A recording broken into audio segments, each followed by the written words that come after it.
భారతీయ పురాణాల లోతుల్లోకి తొంగి చూస్తే ఎన్నో అద్భుతమైన రహస్యాలు మనల్ని ఆశ్చర్యపరుస్తాయి. జ్ఞానం అంధకారాన్ని చీల్చుకు వెళ్ళినట్లు ఈ రహస్యాలు మన నమ్మకాలను ఛేదించి కొత్త వెలుగును ప్రసాదిస్తాయి. మీకు తెలుసా, శ్రీరాముడికి శాంత అనే సోదరి ఉంది. ఆమె రోమపాదుడు అనే రాజుకు దత్తత ఇవ్వబడింది.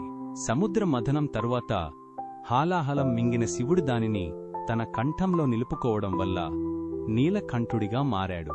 అష్టావక్ర మహర్షి 8 వంకర్లతో జన్మించిన తన జ్ఞానంతో పెద్ద పెద్ద పండితులను సవాలు చేసి ఓడించాడు.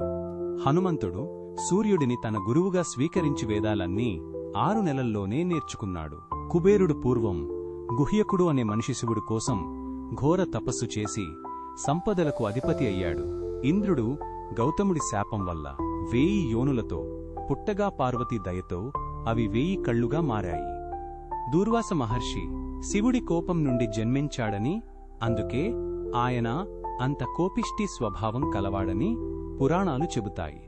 సప్త చిరంజీవులలో ఒకరైన మార్కండేయుడు మృత్యుంజయుడిని ప్రసన్నం చేసుకుని చిరంజీవిత్వాన్ని పొందాడు. వ్యాసుడు మహాభారతం రాయడానికి గణపతిని కోరగా, గణపతి, నా కలం ఆగకుండా రాస్తాను, నీవు మధ్యలో ఆపకుండా చెప్పాలి అని షరతు పెట్టాడు. సరస్వతీ నది ఒకప్పుడు ఉపరితలంపై ప్రవహించి కాలక్రమేణా భూమిలో అంతర్వాహినిగా మారిందని పురాణాలు పేర్కొంటాయి. మరిన్ని అద్భుతమైన కథల కోసం మాతో కనెక్ట్ అయి ఉండండి.